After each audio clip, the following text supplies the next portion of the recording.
I was a file, or I was a client, or I was a case. I was never just Monica. So just like we need to see officers for that they're a human being, that there's more to them than just the badge, right? You guys also have to see victims or the individuals you're working with as who we are and what makes us up. Yo, what's going on, guys? This is your boy Ryan Tillman, founder of BBU and one of the co-hosts of the It's Needed podcast. Today, this episode is being brought to you guys by the one and only Thin Line Anthem. Thin Line Anthem is a vitamin and supplement brand created specifically for first responders and by first responders. They have vitamins and supplements for every aspect of your life. That includes energy and performance, focus and memory, protein and recovery, and even your sleep. Thin Line Anthem also donates a portion of their proceeds to nonprofit organizations that are dedicated to helping first responders and their families. Check them out at thinlineanthem.com and use promo code It's Needed with all caps and one word at checkout. Again, that's thinlineanthem.com. Use promo code It's Needed, all caps with one word at checkout, so that way you can get 20% off. Thanks again, guys, and enjoy today's episode. Yo, what's going on? Welcome to another episode of the It's Needed podcast, where we discuss real issues involving law enforcement in the community. It's your boy Ryan Tillman, founder of Breaking Barriers United, and I'm joined today by the light-skinned wonder himself, Mr. O Noah Scapopo. Bam, bam, bam, bam. And my beard, always with my beard. And his beard, beard game still strong. gummy worms in there. And we are joined by the Savage himself. Round two. That's it. Round two. And this is a carryover. So if you listen to the last episode, this is a carryover from our last episode. We have Monica Miller with us again today. She never left. But she has been sharing her story. And the subject is human trafficking. And so we did not want to take any content away from you guys because we think it's so valuable. I've already learned so much as an officer, and I'm convicted on how I can be a better officer on my day job. And that's the whole purpose of this podcast, is how can we change law enforcement from the inside out and also be better members of the community. So I'm already learning. And so we didn't want to take that away from you. So now we're just going to jump right into it. We're going to skip current events today. We're going to skip, anything else that we usually talk about. We're going to get right back into her story because I think her story is that important. So where we left off, Monica, you were 15 years old still. You met Cedric. Cedric basically told you to kind of, hey, snap out of it. Like, this is not how you should be living.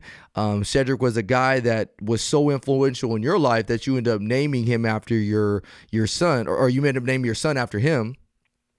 And then you had some bad interactions with law enforcement at this point because they were never there. Not only were they never there, when they were there, they were actually there in the capacity of doing illegal activity, which is paying for services of exploited victims, I like to say. And so I'm gonna throw the ball back in your court. I can't wait to hear how we have ended up today, because that's where that's the light at the end of the tunnel. I think I left off on the last episode talking about how God will never leave you nor forsake you. And so we're going to hear about how God never left Monica and how he never forsook her. And so let's jump right in, and it's balls back in your court, Monica. Let's go. So I want to share a little piece. So before I left this placement, when I went in to the locked facility, I had something wrong with me. I ended up having a couple of STDs that I had been not treated for quite some time, and had caused me some pretty major women issues. I had an onset of some cervical cancer cells. Oh, wow. And I was told at 15 that I probably wouldn't be able to have kids. So that was a huge thing for me. Now I did my time there. I tried, after the stuff, and it took quite a few conversations, but tried to do the program. They ended up deciding to send me to a partially locked facility in St. Cloud. And I was to do a year there, which I did. And there was good things about that place. I learned a lot about myself, but I did deal with my trauma there. But I got to do some things that as a youth I hadn't gotten to do. Like, I got to be a cheerleader, I got to be in a play, some different things like that. but their school was in their facility, which I think was something that really helped me. Now, when my time was up, my mom ended up moving from the small town we're from, moving up to St. Cloud, getting us an apartment. There was a small transition of like spending some time, some weekends with her and things like that to try to kind of build that transition of leaving. But I ended up having to go to the regular high school, which was quite big because this town was a lot bigger than the town I grew up in. And that was kind of a downfall for me. I didn't, one, know how to live with one of my parents and have rules without being in lockup. And so I still hadn't dealt with some of my other issues. I was trying to get sober. And so it didn't work out. I ended up falling back. I ended up using again. I ended up getting in contact actually with my daughter's dad, who wasn't the greatest person, was involved in some gangs, and my mom wasn't happy about it and ended up kicking me out at 16. And she thought I was going to go stay with my dad. That encounter wasn't good. And I ended up going and being on my own. So I emancipated myself at 16, Wow. which is no longer something you can do anymore in Minnesota, but at that time I could. So I ended up at 16 being on my own. I guess not on my own because I did have my daughter's dad, but I didn't work. I did get on some assistant programs that helped me with rent. He did work. We also did a lot of criminal behavior. He was in gangs, so that was kind of when I started being involved in different gangs and selling drugs and thieving and also exploiting myself.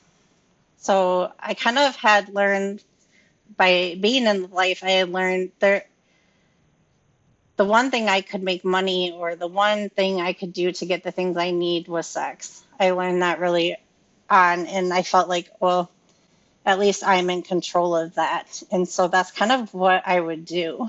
And that kind of continued throughout my life for quite some time because there's a lot there. There's a lot of different boyfriends, a lot of different gang members, a lot of different criminal activity, and I just kind of spiraled. At one point, I even moved out to Seattle for about 6 months, and then came back. It was kind of it was a real roller coaster ride for me for a couple of years. When I was 17, I ended up getting pregnant, and that was like this miracle because I was not one of those individuals who was like, let's like have safe sex. Like I didn't think about any of that because I had been told I was gonna have kids. So I honestly lived a life of like I just didn't care. Mm-hmm. Wow. If I died, I died, and that would probably be the best thing to happen to me. And so it was just kind of like I just lived that life, like whatever. I just don't care, and it was just do whatever I can to survive that day and to try to not feel anything. That was really kind of how I lived my life. So when I got pregnant, I found out on my 18th birthday, and Oh, wow. yeah, and I was so excited. I remember like I stopped drinking, I stopped using. Wow. I really wanted to get it together for her. But I had a mental illness that hadn't been diagnosed. I had bipolar. And when I got pregnant with her, it triggered it. It probably always was there, but it really triggered it full force. And so after I had her, my bipolar was out of control and I started spiraling again, kind of never really left the situation. It was kind of like you could stop using, but I still hung around the same people. So kind of ended up in the same situation. It moved from place to place. Luckily, my mom was there to kind of be a stable person in my daughter's life. There was even at one point, I started I could tell I was going to get physical with her because that's what I knew how to do. That's what I was raised around. I'd given my mom to her for a period of time, and I tried to get sober again. I had been sober for about 2 years and had gotten her back before that. But so for 2 years, I had been sober and had a good job, wasn't diagnosed for my bipolar. and so kind of had troubles kind of just keeping it together for myself. And then something happened to my daughter. Something awful happened to my daughter. And my mom took me and my daughter, and we moved up to where we live now in northern Minnesota. And this was another situation where I believe God used an awful situation to do something better for all of us, for the three of us. And so we came up here, and you don't have your friends anymore. You kind of have to walk away from that gang life. And it was really hard to meet people up here. I did not stop using right away. That took some time. I ended up having my son, and that actually was kind of starting to hit bottom. Things kept getting bad. My mom finally was like, enough is enough. You need to do something. I had finally been diagnosed, so I was starting to get help for my mental health stuff. And so I got sober. So I've been sober now for 12 years. Nice. Wow. Congratulations. Yeah. Congratulations. That's huge. I think it's 12, 13 years. I always forget now at this point. That's a good thing. Yes. But when I got sober, this is when God showed himself. And I'm one of those people where I need God, like, I need the burning bush. Like, I need the sign. Like, like you show me. I am here. Show me. Because I'm not just going to take your word. Like, you need to show me. Right. Yes. That's who I am. My mom's more the silent one. He can, like, whisper things in her ears and stuff. And she's like, and we're going this way. I'm like, okay. How you know that? I ain't going, but all right. I ain't hear nothing, but okay, I'm going to trust you. But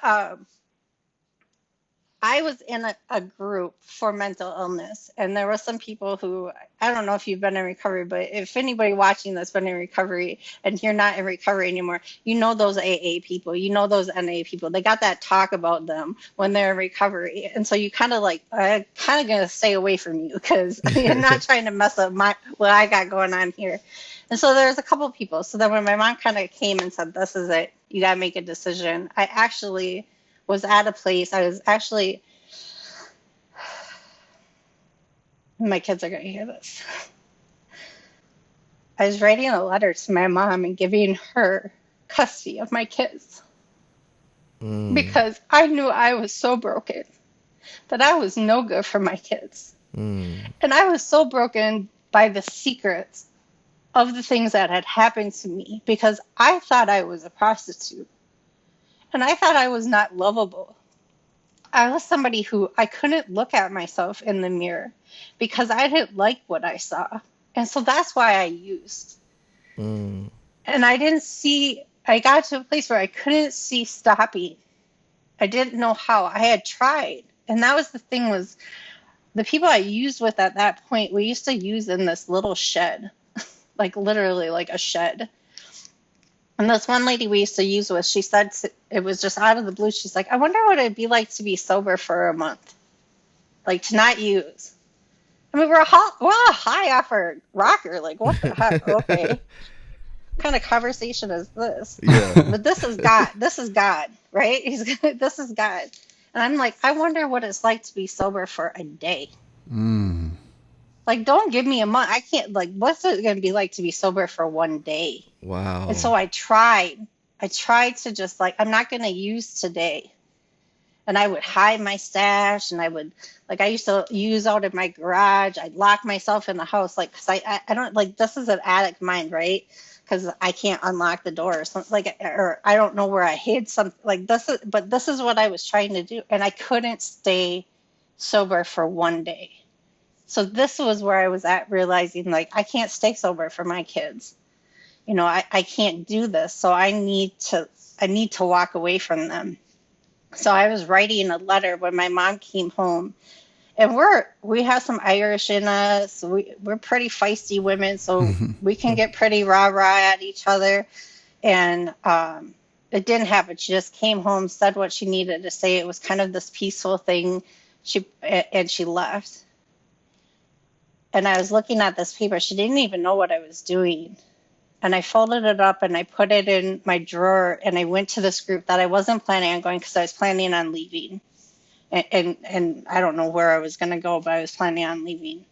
And I went to this group, and I went to one of the ladies that I knew was in the program, and I said, "Where are meetings?"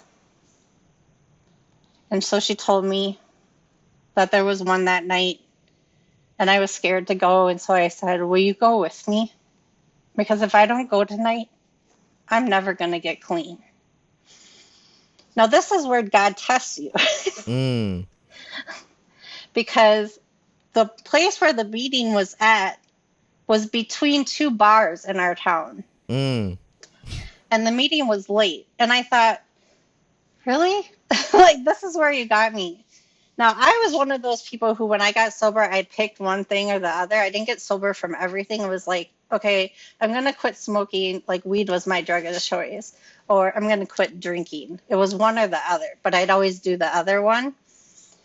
And that was kind of my thought, was like, and we were going to AA meeting, but I really wanted to quit smoking weed because I didn't feel like I drank that much. And so we went to this meeting, and at that point I was like, I just needed to go to a meeting.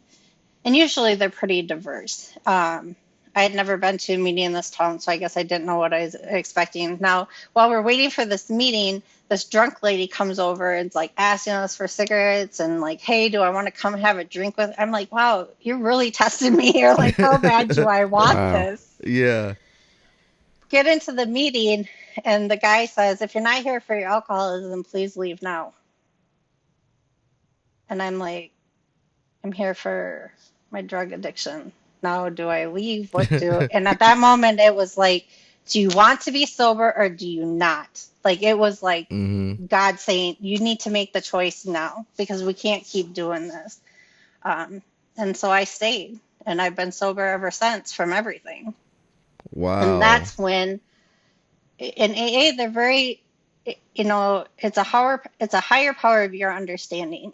And that's when as I got sober, because I had to fight for my sobriety. It was not easy. I was 3 years into my sobriety. I was going to meetings every day, sometimes twice a day, and I was fighting every day because I hadn't dealt with my stuff. So that was always there with me. And so when something bad would happen, I would feel all of that. And I luckily was able to stay sober, and I had gotten a good counselor that was helping me to work through some things, deal with some trauma, and I kind of was doing good. And I had met was going to be my husband at that time, ended up now being my ex-husband. That's another thing, brought a bad man into my life to use me to get me down the path I needed to. Then took him away when we were done with him. But got me into college. And I had done some college before, so I had most of my generals done. And I went into the social work program here at BSU. And learned a lot about myself. If you want to dig in deep and do some self-reflection, take some social work classes. That's all it is. I don't think people are ready for that one. No. That's a whole other level of like, you're going to deal with your stuff. Yeah. And I remember my instructors being like, "You're going to be into macro." I'm like, "No, I like micro. I don't want macro. I don't want to talk to people. I don't like people. I don't want to talk to people." Yeah. Like, I'll just be behind the desk. Like, I thought I'd do like child support or something like that, just something basic. Like, that was my goal. God had a whole nother plan for me and was have people there. But I took a policy class. So you pick a policy. You're in a group, and she's my best friend now, and she'll say I forced her to be my friend. I actually had a class, and I didn't know a lot of people, and I thought she had been in another class with me, and so I was like, "You're going to sit here with me." And it wasn't the right person. And I just kind of forced her to be my friend, and we're still best friends to this day. But so we did this class together with this other person, and so we picked the Missing and Exploited Children's Act. Have you ever read that act? No. As law enforcement, you should. Yes. What's it called again? Missing Exploited Children's Act? Yeah. I mean, anybody can read it. It's very long, but it was the first time I had heard the word exploitation. because I didn't know what it meant. And to me, it was like this book of knowledge, like in a sense. It was giving me information I had never heard. And it had talked about exploitation, and it talked about people who had been exploited, people who had been sold, were victims.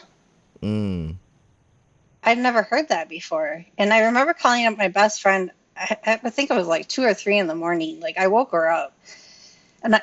And she knew a little bit of my story because I had started to share with my recovery. And I was like, I'm not a prostitute no more. I'm not a hoe. And like, it wasn't like, hi, how are you? It was just like screaming at the top of my lungs, like, oh my God, like, I'm a victim. Yeah. And this wasn't my fault. Like, I'm a victim. And she's like, okay, can we talk about it in the morning? I love you. You know, like, all right.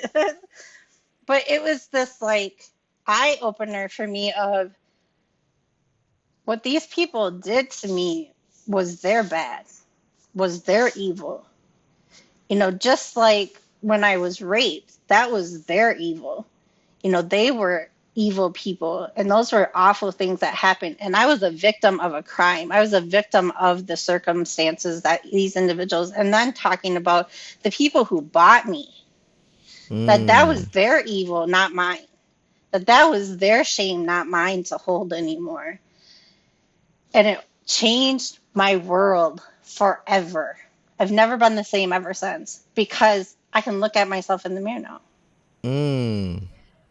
Because that word, that process, I wasn't a prostitute anymore. I was a victim. That was life-changing for me. That I don't have to be ashamed of these things. I don't have to be, I get to realize that there's just a whole lot more to it. And so I started doing research, watching videos, realizing where it was happening all throughout the country, all throughout our world, realizing this doesn't just happen to me. You know, and that you kind of wonder, like, did it stop? When you leave it, does it stop? Is it still happening? And then to find out it was still happening, and it was even happening more, and it was continuing to rise. Then it was just like, I have to do something. So then it was like any time I could. I mean, I'm one of those people, like, I keep it real 100%. So we have a thing in Minnesota, and it's called Minnesota Nice.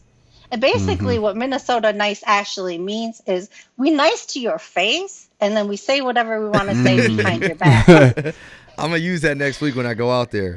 Yeah. You being Minnesota Nice with me right now? Yeah, you being Minnesota Nice. I'm not Minnesota Nice because, and I just have always struggled, and I think that's from coming from the streets, is that you don't got time for that. So I'm going to keep it real 100, and that's just how it is. And that was something I had to learn, and I was very lucky to have some teachers that mentored me, because I'm also from the street. So I'm also like, if you're going to step to me in any type of way, or you're going to come for me or come for my kids, like, I'm going to have to take you down. Like, I'm going to have to get physical with you. Get the street and that's paws. not how, yeah, right. The street paws. Them street paws right there. Yeah, you can't do that, right? In the social work field, like you're not going to keep your license for very long. You're not going to, like, and so I had to have some people be like, you know, you can't do that when you get upset, you know, but I don't know any other way. And that's a problem with our society, is we get these people off the streets or out of gangs or out of these situations, and we want them to act in a different type of way, but we don't teach them. We tell them what we think they should be or how they should be, not realizing that they haven't had those role models in their life. But you can't tell me anything because that doesn't make sense to me because I've never seen that. So you need to teach it to me. And so I was really blessed to have some of my professors actually teach it to me and show me how to do it different and how to use my words and how that I could still be an advocate and still voice myself without having, you know, to be physical. And I was grateful for that. But some people think they created a beast because of that. They Because did. Heck I yeah. just, yeah, I just take over sometimes, and I don't mean to. And unfortunately, some of my classmates, we do a presentation on these subjects, and it would just be they just put down their thing like she, or they make me go last, like Yeah. But it was like anywhere I could speak about trafficking and exploitation, I would. Like I remember even one time at the school going and talking at like it was spring break was coming, and so they had me on there talking about safety and recovery and all these different things. And then of course, like I had to like throw my stuff in there about trafficking, make sure you don't get trafficked, and the safety if you're going to go in these places. So I just started doing that, and that really was some of the start for me. In our state, we decriminalize prostitution for minors under the age of 16 can no longer be arrested. They also created safe harbor, which was to create programs in place so that if a victim were to be found, that there would be programs in place. And it was kind of the no wrong door model, that no matter what door they went in, they were treated the same. They were given the same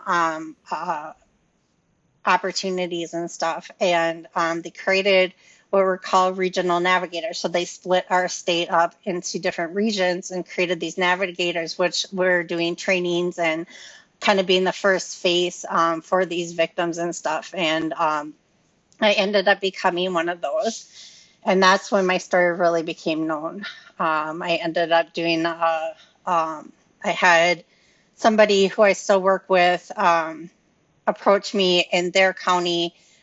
They wanted to do a newspaper article and wanted to know if I'd be willing to share my story publicly. And that's a huge deal. Yeah. Like, Heck that's yeah, a it huge is. deal. Well, just the mere Ain't no fact that takebacks. you're on this podcast today, No takebacks. sharing your story is Nope. a huge deal. So I had to talk to my family about that. I didn't really have anybody there to kind of help guide me through this. That kind of came later, where I had met some other survivors that kind of helped me, like, you shouldn't do this, you should do this, you should get paid for this. It's okay to ask for what you're actually worth.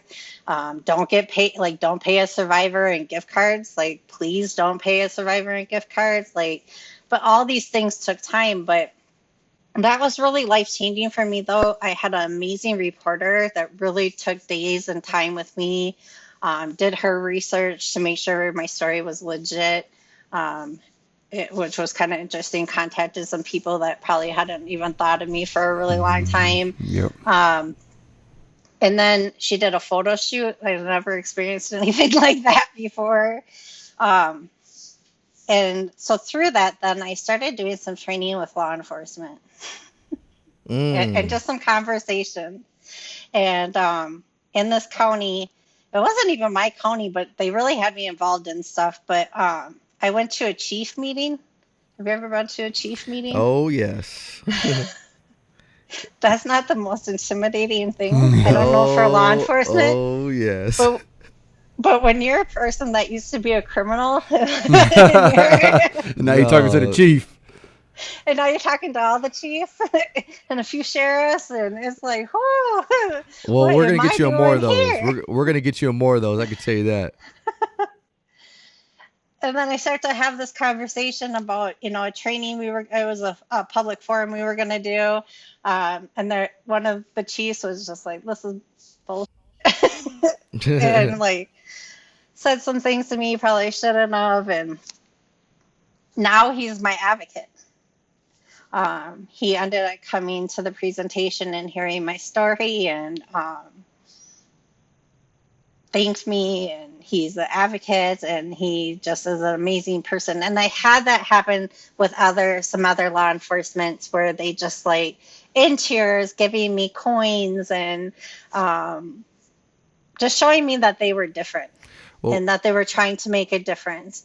And it started to change my mind on some law enforcement. I had some where I had some respect for a change. And I saw, they're really trying to do what's best and would ask me questions like, what should we do? How can we be more, victim friendly? And, really made some changes in their departments to do the work in the right way when it came to working with victims. And that's where my change for law enforcement started to kind of shift. And I started to have more respect and actually have a few that I call friends, and I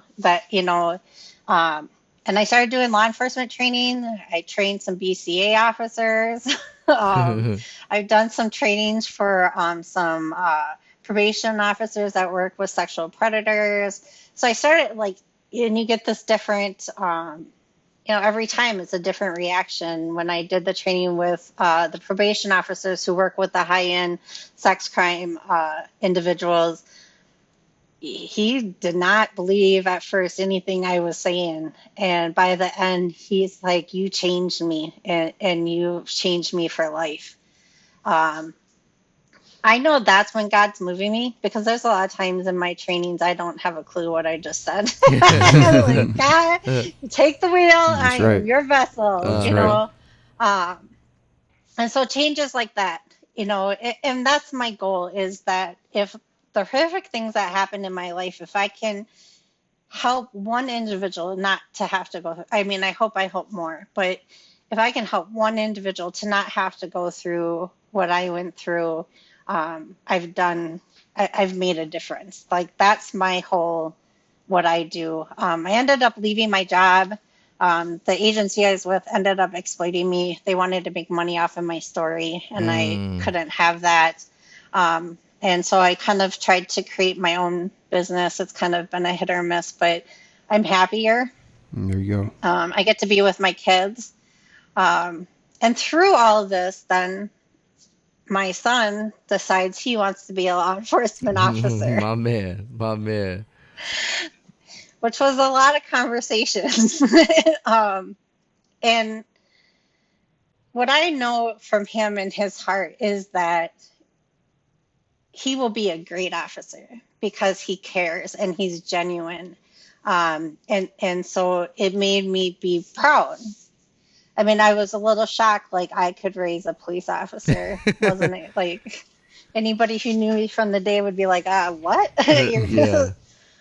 But it meant I have changed. It meant I was doing something right in my life. And so now my goal, my job is to be a mom, and that's his goal, and it's to do whatever I possibly can to get him to his goal. And that's just, that's what I focus on. I also have a daughter who has autism.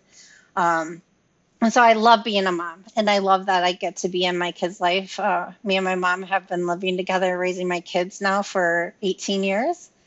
And our relationship is so much better. And it's interesting that we've been together for 18 years this year. And we were talking about that, and I said, you finally got to raise me right. Because there's been a lot for my mom too. A lot of, my mom got sober and before me even. And so we've gotten to heal and mend and have a better relationship that I didn't have when I was younger. And I'm grateful for all that. But I believe all that is God. And I really struggled with, why did all this bad stuff happen in my life? And I had a lot more than even what I shared. I didn't ever understand that. And I think sometimes there's this concept that God creates the bad stuff. And I don't believe that. Or he gives us these challenges, we have to prove ourselves to him. And I don't believe that either.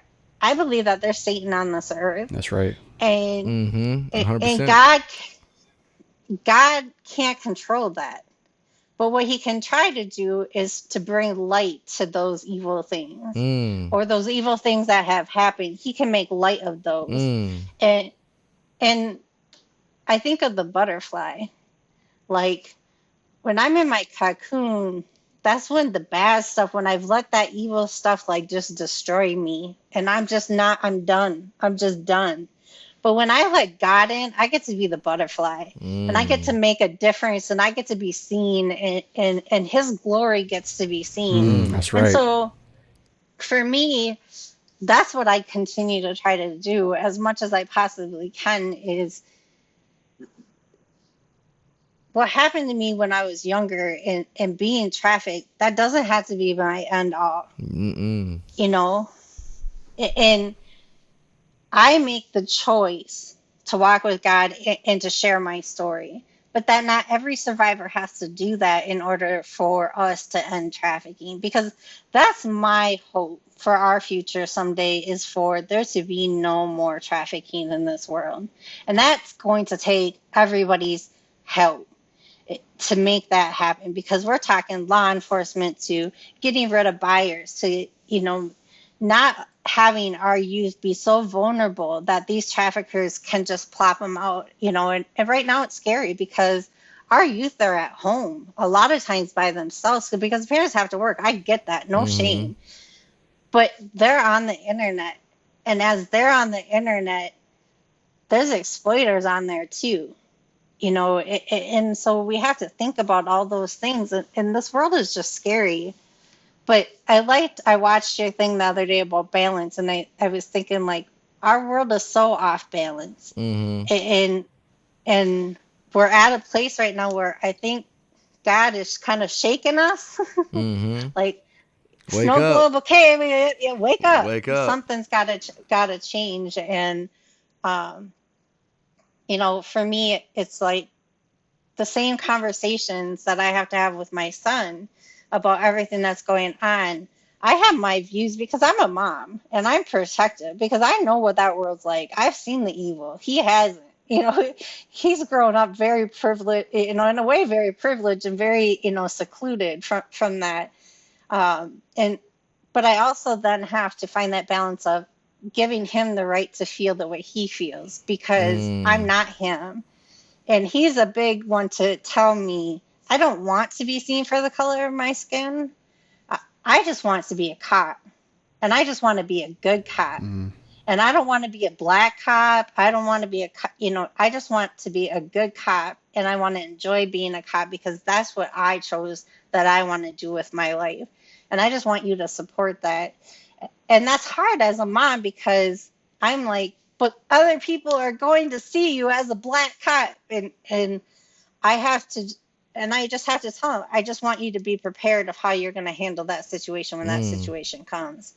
That's all I can do. But that I hope the future for you is where they just get to see Officer Cedric Miller, not anything more than that. And that's kind of where God, talking about purpose, that's kind of where God, puts big brothers in your son's life, like me and AJ, That's to right. guide him and to walk in our purpose in his life, to know what he has to go through. You know what I mean? And it's so crazy how God just works, and so he's so into the details that he put all of us together on this podcast, Right. knowing that he wanted to go into professional law enforcement. And now I look at you guys as family now. So that's my little brother, and we're going to try to take care of him as much as we can. But That's right. that would have never been able to come full circle had you never gone through the struggles that you've gone through, because God knew that he was going to try to make him into an officer one day to be a part of the change and solution. So I'm not going to go too much into, I'm going to come back to what I got to say. But AJ, man, I know you have a lot of questions, man. I have a lot. Before we get to those questions, Monica, I just cannot tell you how much I thank you for coming onto this podcast, how much courage it took to come on this podcast, and how we want to be a beacon of light and share your story in hopes that we can change the way people not only just view human trafficking, but learn and how to empathize with people. I hope that if you're a civilian listening to this podcast, I hope you're like, man, I need to go out there and do and implement some of those solutions that you talked about. But at the same time, I hope if you're a police officer listening to this, I hope that you have a different heart. Like I know I definitely have a different heart. Like I want to go back to my station today and just be like, look, we gonna reapproach this whole conversation of prostitution and prostituting, all that stuff. We're gonna rebroach that and we're gonna talk about how we can do things better. So you've already impacted my life, and if there's only one person's life that you impacted, that would be my life. I know you're gonna impact way more than that, but you've impacted my life. So AJ, I'm gonna let you take it away from here, and then because your story is phenomenal, and I want to get to some of those questions so that way we can figure out what solutions we can take away from this podcast. Yeah. Before I get to the questions, Monica, I just want to send a little bit of encouragement your way. I know, actually, I can't imagine like how intimidating and scary it is to share your story, let alone knowing that your children are going to hear maybe something that they've never heard before, or maybe just have to relive hearing it or seeing their mother relive it. And the reason I say I want to leave you some encouragement is this. I watched my mother get sexually assaulted. I watched her get physically assaulted by my father, by strangers, by other family members. She has been through so much. And I come from a single parent home. And I have been through so much. And people ask me all of the time, AJ, like, how are you so resilient? How do you always have a smile on your face? And I always go back to like, I know what my mother has been through. I know what my mom has been through and the wisdom and resilience that she has passed down to me. So, and I'm only a small percentage of her strength. So I say that to say this, your kids could not be any more blessed to have you as their mother. And I mean that from the bottom of my heart, coming from a single parent home, coming from a home where I watched my mother go through so much. She passed down stories of things that she has gone through, has made me so much stronger and made my platform so much bigger to go out and chase my dreams and become the person that I want to be, because I know no matter what I face, I'm going to be okay, because it's not in comparison to what my mother went through. And not only is she okay, but she has a smile on her face every single day. So I want you to keep that in mind, okay? Thank you. With that said, a lot of police officers listen to this podcast. We have non-police officers. We have all sorts of people who listen to this podcast. Specifically speaking to the police officers, what are some red flags that we could look for to help identify these victims? Because sometimes it's not as blatant as them being on the corner or them being, in motel rooms. So can you give us some red flags or flags to look for? That way we can go out there and at least let them know, hey, if anything else, I'm here for you. Definitely.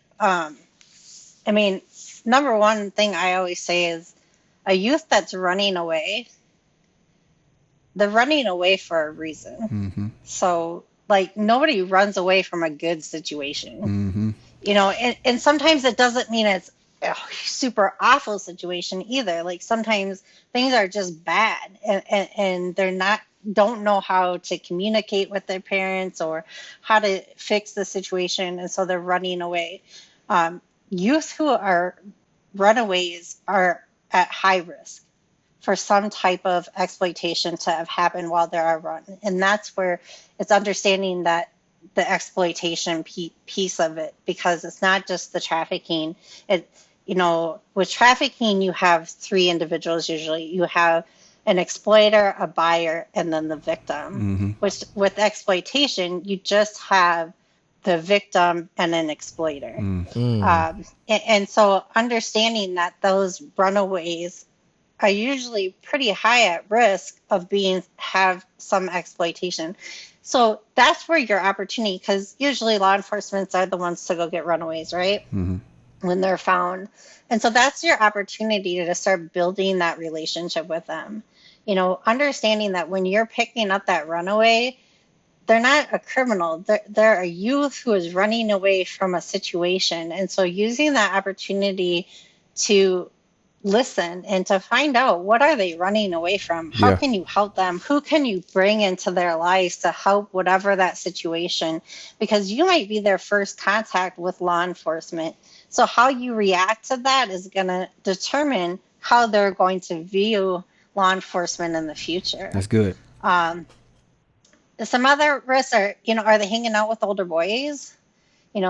Drug addiction, money, like, what kind of money are they having? What kind of clothing are they starting to wear? I know, Ryan, like, you working in the schools, when you got these school police officers, they need to be paying attention. Like, who's not staying awake that used to be able to stay awake in class? Who's wearing flashier clothes that they never used to wear, or who's dirty, like who looks like they haven't gotten to take a shower for a while, or who's hanging around a whole different group of kids, or who, like, listening to conversations, like what kind of words are being used, what are the new terminologies, like is somebody talking about their daddy but it ain't really their daddy, is somebody talking about just different types of party. You have to learn, because that lingo is different, so you got to learn what that is and educate yourself. And that's, for law enforcement, the one thing I please get training. There's so many of our law enforcements that they'll take the training if it's free and if it's short. Don't get me wrong, I love you guys, but you got to invest in this. You got to make the investment of, I want to make a difference. We need to change how we're handling these situations, starting with youth all the way up to the adults. Because a lot of times the adults that have been in the life, they've been in the life since they were a youth, and there's something in the work I do and in the movement we talk about, like, it's interesting how our society, the minute that somebody turns 18, all of a sudden they're not a victim. Like the minute that they turn 18, that victim shifted. Like, that doesn't change like that, and it shouldn't change. And we have to get that. It shouldn't matter the age. It's the same situation regardless. And so we have to switch that. So I just ask law enforcement, if you can get training, get training. Yeah. Go to every training, because even for myself, I go to every training I possibly can afford and go to, and I don't work for an agency, but there's lots of ways to get training, whether that's reading books, listening to survivor stories, different things like that, working with advocacy agencies within your community, but being that presence. Showing, hey, I'm trying to make a difference. I'm trying to learn and educate myself as much as possible. Because when it comes to red flags, there's so many, but also the thing is what it looks like in your community could look very different than in my community. And so that's what you have to figure out too, is what does it look like in your community? Because I agree, like in my community, you're not gonna, there isn't a strip, there isn't that. So it's a lot of the online, it's parties, it's up here we have resorts, it's hunting cabins, it's different things, certain bars we've known of, so it looks very different up here. So you have to, we have a massage parlor right now, that I'm pretty sure there's definitely some trafficking going on in those, or, so yeah. One of the things I want to touch on real quick is, as police officers, we have to stop being so reactive. And what I mean by that is, we are trained to be reactive in a situation. I mean, somebody calls police, we go. Somebody says there's a problem, we go. Even if let's say it's a proactive stop, like we did a traffic stop, and then we located drugs or whatever it may be, we still respond with the reactive approach, which is, all right, I'm going to take them to jail, and that way they can be off the street, and so that way they don't go and break in anybody else's houses later on. I understand that approach, and yes, that does work sometimes, but at the same time, we also have to be proactive in order so that way we can prevent ourselves from being reactive. And this is what I mean. And AJ, you could probably agree with me. One of the things that I've heard far too often in law enforcement is, I can't stand dealing with juveniles. I can't stand dealing with juveniles. I hate working with the juveniles. I hate working with juveniles. They're cocky, they're this or that. I just can't stand working with juveniles. And I understand the frustration, but you need to kind of change your heart, because you have to realize we have a guest on our podcast today who by the time she was 13 years old, has gone through any of us have ever experienced in our lifetime. And so when you see that 13-year-old for that first time, that one time, for whatever it is, maybe they broke into a house, maybe they broke into a car, maybe they're using drugs. You're just seeing it for that. You're not realizing everything that 13-year-old has gone through that's led them up to that situation. And so when you have the reactive approach is, hey, let's just take them down to juvenile hall, throw them in the system, and then let the system deal with them. Not even realizing that they've gone through so much trauma up until that point in time where all they need is somebody to say, look, you're a victim. Look. Yeah. This is not okay. You've been being abused. Look, they're using you. I understand, yes, you screwed up, but I want to prevent you from screwing up further because you're a victim. We have to realize that a lot of the suspects that we take to jail, in all actuality, they're victims in many ways. I would agree. I would go out and venture to say that, and I'm sure, Monica, you probably have more information on this, but I would venture to say that a lot of the people that are actually abusing these victims were at one point in time victims themselves, whether it be of sexual abuse, whether it be of some type of physical abuse, whatever it may be. I would venture to say a lot of them were probably victims themselves and then became the abuser at one point in time. And I know that to be true because we talked to these guys, the same people that we've taken to jail. So we have to have this proactive mentality that starts at an early age. Like you said, Monica, we have to invest in the youth. We have to, because one day the youth is going to be an adult. And when they're an adult, we can't just now come with a reactive approach because that's not fixing the solution. So we need to be proactive. The other thing that you said, and I want to touch on this very briefly, is receiving training. Me and AJ have talked about this before, is we have to invest in ourselves as police officers. Sometimes that may mean getting training that your department's not going to pay for. Sometimes, and a lot of times you can get online now or just talk to Monica and have conversations like this that are going to give you training that were free. So we have to invest in ourselves, but I also, I employ departments that you need to invest in your officers as well. You need to be able to send them to these trainings. You need to make these trainings mandatory so that way they can sit down. And if you're the officer going to that training, you need to come to that training with a better heart, because I know a lot of the times what's going to happen is you're going to walk in that training. Oh, here goes another training. Oh, this is going to be stupid, or I don't want to hear this. And you check out from the moment you walked in without even realizing that this training could change your life. So we have to check our hearts, have better hearts, so that way we can understand that we need to be a part of the solution as opposed to the problem. But then that also goes to my last point, is the defunding of police. If you defund the police, then you're going to lose a lot of the resources that we're going to go towards training in human trafficking. I don't know if you saw my video, Monica, but out here at LA County Sheriff's Department, they're getting rid of 5 major units within the organization, one of them being human trafficking, all because they're defunding the police. And so we talk about this phrase of, hey, let's defund the police. Well, what you don't realize is you're getting rid of resources that were there in place to go out there and be proactive. So this is deeply layered. AJ, I know you had something on that, but I had to share that with you because, it really aches me when I hear people say, oh, you know what? I hate dealing with juveniles. I get it, but you're a police officer. You also signed up to deal with juveniles. You don't become a police officer and say, you know what, hey, I'm not dealing with juveniles. This is one thing that I'm not about to do. That's a part of your job description. You need to deal with, and it's not just dealing with the juveniles. I hate that word deal with because it makes it seem like they're a pain in your side. No, you need to go out there and be able to work with them, be able to partner with them just as much as you would anybody else. So that's my little SRO soapbox. I had to get on it for a minute, but sorry about that. Right. Ryan, you brought up a good point when you said, like when you interact with a kid, say they're using a juvenile, if they're using drugs, they just broke into a house, they just broke into a car, like you don't know what their life is or what led up to that. And to kind of put things into perspective a little bit more for police officers who may hear this, how many times have you specifically said, this is to whoever's listening to this as a police officer, how many times have you said, well, they don't know what happened prior to that?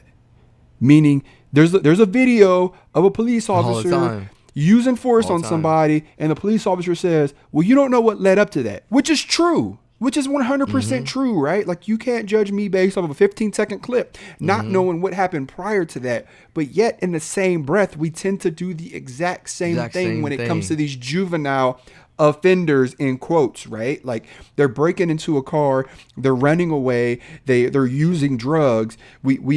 We automatically go into cop mode and we're like, okay, you're breaking the law, you must pay for this, instead of tasting our own medicine and taking our own advice and going, hold on, I don't know what happened prior to this.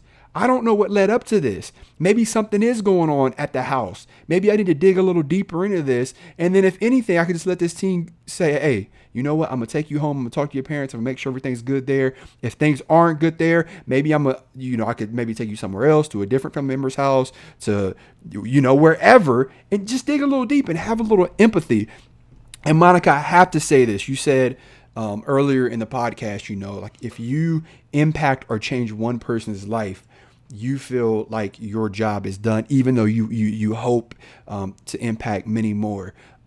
Before we hopped on this episode, Ryan and I were just talking really briefly before you joined us, and we both said like, wow, like we're changed. Like the way we view things are changed now just from having an hour-long conversation with you. And something that I'm really taking away from this is, what value am I bringing to people's lives? And I think that's ultimately one of the main components that this breaks down to, right? You said, Monica, at one point, like, I didn't care if I lived or I died, which translates into you had no value. You see no value in yourself. Mm-hmm. Imagine if you had somebody pouring into you, whether it was a police officer or whether it was you not, but I'm specifically talking to the police officers here. Imagine if Monica had a police officer instead of her seeing a police officer out here picking up sex trafficking victims. Maybe she's seen a police officer pulling up to her and going, hey, you have value. I don't know if you know this, but you could be whatever you want to be. I don't know if you know this, but you're smart. You have all these attributes that could get you to where you want to be in life. And I think that's ultimately what it comes down to, is what value are you bringing to someone's life? We can't arrest our way out of this. It would be nice, right? Like, it would be nice if we could just go put handcuffs on him, put handcuffs on her, put handcuffs on him, problem's done. That's not the reality of it. The reality of it is we live in a broken world with broken people who don't have people who are pouring into their lives. Maybe it's because they're busy, right? Maybe it's because they're a single parent and they got to work 3 to 5 jobs to keep food in a refrigerator, a roof over their head, and clothes on their family's back. Is that their fault? Absolutely not. Or maybe it's their parent or victims themselves, right? But at the end of the day, what value are you bringing to people? When you come in contact with somebody that's breaking the law, instead of automatically going into cop mode, and don't get me wrong, I'm not lecturing you here. I'm not talking down to you. I'm passionate about this because I'm convicted right now. I've done this multiple times throughout my career. And now I'm going to attack it from a different angle, right? Mm-hmm. I'm automatically going to think, okay, what led up to this point? If you don't want to open up to me, if you're keeping your cards close to you, like, I don't know if I trust this cop because I seen this on the news, I heard my friend say this, I seen cops do this, that's okay. I'm going to switch it up and go, okay, I'm going to bring value to your life now. Hey, I'm here for you. I'm going to bring encouragement. I'm going to bring motivation. And I'm sorry for kind of going off on a tangent, but Monica, you are special. You are special, and you hit the nail right on the head. God didn't put you in these situations, but he dang sure brought you through them. He brought you through them. And when he brought you through them, he brought you through them with wisdom. He brought you through them with resilience. He brought you through it with courage. He brought you through it with motivation. And he brought you through it with the knowledge to bestow down on us. And for you to go out and talk to chiefs of police and who initially don't want anything to do with you, but now they trust you. And now they could go out and they could tell their officers, hey, you need to lead with empathy. You need to find out why that juvenile is in this situation. So Monica, I'm telling you right now, you've done it. You have done it. Your job is far from done. I don't know if you want to hear that or not. I'm telling you, it's far from done, because you have 2 advocates that you're talking to right now who are going to do everything in their power to not only make sure your son becomes the best police officer that he could be, but to also make sure that God continues to use you and your message. What you went through was horrible. And I can't imagine how rough and how hard it is. And I'm sure it left you with pain and scar tissue. But something I want to remind you, and something I want you to remind yourself when times get hard, or when you're reminded, is the hardest, toughest tissue is what? Scar tissue. It's for a reason. It's been ripped over and over again, and it's had to repair itself. You are that scar tissue. And you could go out and you could get on a stage and you could talk to kids and you could talk to chiefs of police, you could talk to advocates, you could talk to city leaders, and you could go, hey, you know what? I've been through this. I weathered the storm. I'm speaking from experience. I made it out. Thank you. Thank you. And just know that the people you're impacting are impacting people, right? Like, this doesn't just stop with that chief of police who initially didn't want anything to do with you. He's reaching out and he's doing more. I guarantee you this won't stop with us. We're going to go back to our departments and we're going to tell these officers. So you're reaching far and you're reaching wide. And I just want to thank you so much for that. But you ain't done yet. You are not done yet. No, you're just getting started. One of the things that somebody told me recently was, man, Ryan, you need a bigger platform. You need a bigger platform as well. And we're going to try to make that happen. One of the last things we're going to touch on is that the fact of, AJ said something, why I don't want to seem like I'm harping on police officers, but why? The reason we're harping on police officers right now is because we are in an environment-rich place to do the work that we need to do. What other profession do you know that you're going to go out there and deal with people in their most trying needs every single day? I was thinking about this as we're talking that, when you walk around in society, like during normal day hours, you're not even thinking about the evil that's going on. You're just so consumed by your day that you don't even realize that there's evil out there that exists, that somebody's probably being trafficked over here, somebody's dealing drugs over here, somebody's being abused over here, because we're so inundated with just our normal day-to-day life. But as officers, we know because we go and work this every single day. We're inundated with it.